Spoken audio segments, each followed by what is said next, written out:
Assalamualaikum warahmatullahi wabarakatuh. Saya Arsya Putri Zevanya dari Prodi Seni Teater Institut Seni Indonesia Surakarta dengan nomor induk mahasiswa 211-24-1008. Nah, dalam rangka ujian tengah semester pada mata kuliah literatur teater dengan dosen pengampu Bapak Akhir Makaf, kali ini saya akan mereview buku dari Yogyakarta yaitu berjudul Aku Aktor, yang ditulis oleh para aktor dari Yogyakarta dan disunting oleh Ibe Surgana Yuga. Siapa sih Ibe Surgana Yuga? Nah, Ibe Surgana Yuga itu adalah sutradara sekaligus penulis lakon pada Kalanari Theater Movement di Yogyakarta sejak lembaga teater ini didirikan pada 2012 hingga kini. Buku ini tuh diterbitkan oleh Kala Buku pada tahun 2018. Buku ini itu berisikan tentang tulisan-tulisan para aktor tentang bagaimana mereka berproses di teater sampai mereka menjadi profesional.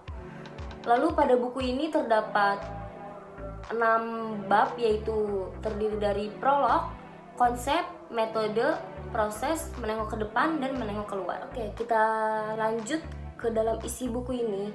Yang pertama adalah bab prolog. Nah, isi dari bab prolog ini menjelaskan bagaimana aktor menempatkan diri antara sebagai aku diri, aku aktor, dan aku laku. Kayak marketplace. Dan ternyata banyak memunculkan aktor teater dengan melihat bagaimana cara mereka dalam menempatkan diri sebagai aku diri, aku aktor, atau aku laku pada saat mereka di atas panggung. Kita dapat memahami bahwa setiap aktor itu memiliki cara yang berbeda-beda, bahkan hampir tidak ada yang sama. Bagaimana menempatkan diri mereka pada di atas panggung atau mereka aku diri, aku aktor, dan aku laku. Dan selanjutnya kita move on ke bab konsep. Nah, di bab konsep ini juga terdapat banyak tulisan dari aktor teater. Salah satunya itu ada Tomomi Yokosuka dengan title Keaktoran adalah cara berhubungan dengan manusia lain. Maksudnya apa ya? Pada bab ini mereka menjelaskan bagaimana konsep mereka atau motivasi mereka sampai akhirnya mereka masuk ke dalam dunia teater. Jadi kasusnya dengan Tomomi Yokosuka ini, dia ini mendeskripsikan dengan keaktoran adalah cara berhubungan dengan manusia lain, itu konsepnya menurut dia. Nah, dari tadi kita ngomongin Tomomi Yokosuka nih, tapi kita apa tahu siapa itu Tomomi Yokosuka? Nah, dari yang saya cari, Tomomi Yokosuka adalah aktor, penari, dan fotografer kelahiran Jepang. Nah, yang kini dia itu menetap di Yogyakarta sejak tahun 1992. Dia itu terlibat di Ryujanshi Company Jepang. Pada tahun 2003 ia mendapatkan beasiswa dari Departemen Kebudayaan Jepang untuk belajar keaktoran selama 1 tahun di Indonesia. Wow, keren. Lalu suatu kesempatan yang kemudian menggiringnya terlibat dengan beberapa kelompok teater di Indonesia seperti Teater Garasi, Teater Kami, Teater Bandung, dan lain-lain. Dan Tomomi Yokosuka sampai sekarang dia masih menetap loh di Yogyakarta, Indonesia. Oke, yang selanjutnya ada bab metode. Yang ketiga ya, bab metode. Nah, pada bab ini tuh membahas tentang bagaimana sih seorang aktor itu mendeskripsikan atau memfilosofikan keaktorannya. Pada halnya dengan aktor Elyandra Widarta dengan metode mengamati yang sering diabaikan orang-orang. Ia mendeskripsikan bagaimana ia pertama kali terjun ke dunia teater dan pada akhirnya menjadi aktor teater yang bisa dibilang cukup hebat. Dari tadi kita ngomongin Elyandra Widarta. Sekarang kita cari tahu dulu nih, Elyandra Widarta itu siapa sih? Nah, ternyata Elyandra Widarta itu lulus jurusan teater Institut Seni Indonesia Yogyakarta pada tahun 2007 dan dia menjadi aktor di komunitas Tegoguri sejak tahun 2002 sampai berubah nama menjadi kelompok Sudut Senut pada tahun 2017. Lalu sejak 2014 dia tercatat sebagai seniman anggota di ACAA Filipina atau kepanjangannya itu Asian Christian Arts Association.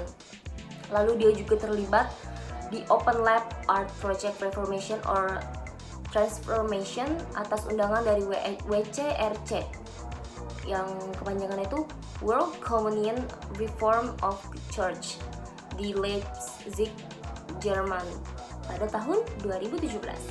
Oke, selanjutnya kita ada bab proses. Bab keberapa nih tadi ya? Kesekian. Kita udah mencapai tengah-tengah buku nih. Nah, bab proses ini kita menjelaskan bagaimana para aktor tuh dapat berproses sedari mereka tidak tahu apa-apa tentang teater, masih awam seperti saya terhadap seni teater, sampai ia mempunyai banyak pengalaman dan menjadi seorang aktor teater yang profesional. Bahkan seperti yang dialami oleh aktor Siti Fauziah, ia menulis di buku ini dengan judul Menghidupi Peran adalah Menghidupi Keseharian. Menghidupi peran adalah menghidupi keseharian. Maksudnya, ia mendeskripsikan bagaimana ia menganggap panggung teater adalah hidup. Jadi hidup di atas panggung. Nah, karena menurutnya semakin banyak ia menggeluti teater dan semakin dalam ia bisa merasakan bahwa setiap ia melakukan sesuatu menjadi lebih nyaman, dan dia telah merasakan ternyata hidup di atas panggung tuh ternyata cerminan atas hidup yang sesungguhnya gitu loh. Nah, makin besar pemaknaan yang dilakukan terhadapnya, maka makin besar pula efek yang akan diterima baik untuk diri sendiri maupun orang lain. Nah, berarti Siti Fauziah ini memfilosofikan bahwa teater itu adalah hidup kita sendiri gitu loh. Hanya saja kita melakukan atau mereka ulang kehidupan kita menjadi sebuah pertunjukan begitu. Oke, selanjutnya adalah bab menengok ke depan. Nah, bab menengok ke depan ini itu secara sederhana ya, ini tuh bagaimana para aktor terus melihat atau memprediksi apapun yang akan terjadi pada masa depan, sehingga mereka tuh harus terus-menerus berkembang melalui belajar dan belajar. Kita nggak boleh cepat puas dengan apa yang pencapaian kita saat ini. Kita harus tetap menengok ke depan apa yang akan terjadi pada teater di masa depan, agar kita tidak ketinggalan dalam tradisi atau tren. Kita harus tetap menengok ke depan dan tidak stuck di situ-situ aja. Dan yang terakhir adalah menengok keluar. Nah, menengok keluar ini yang dari kita tahu, tugas aktor itu adalah memperhatikan dirinya sendiri dan mempelajari tubuhnya sendiri. Nah, tapi tugas aktor tuh bukan hanya semata-mata itu saja. Aktor harus memperhatikan dunia luar agar saat beraksi atau berlakon di atas panggung, adegan yang kita mainkan adalah adegan yang terlihat natural, karena kita udah tahu nih akan situasi yang sebenarnya di kehidupan nyata, sehingga saat kita mengaplikasikannya di atas panggung, kita akan lebih peka terhadap situasi tersebut. Oke, kita tadi sudah nyampe di akhir bab pada review buku ini, buku Aku Aktor dari Yogyakarta. Sekian review buku dari saya. Saya harap ini akan membantu kalian untuk sedikit memahami isi buku sebelum membaca dengan lengkap ya. Saya ucapkan terima kasih sebanyak-banyaknya untuk dosen pengampu saya, yaitu Bapak Akhyar, yang telah membimbing saya dalam tugas ini. Sekian dari saya, kurang lebihnya mohon maaf. Wassalamualaikum warahmatullahi wabarakatuh.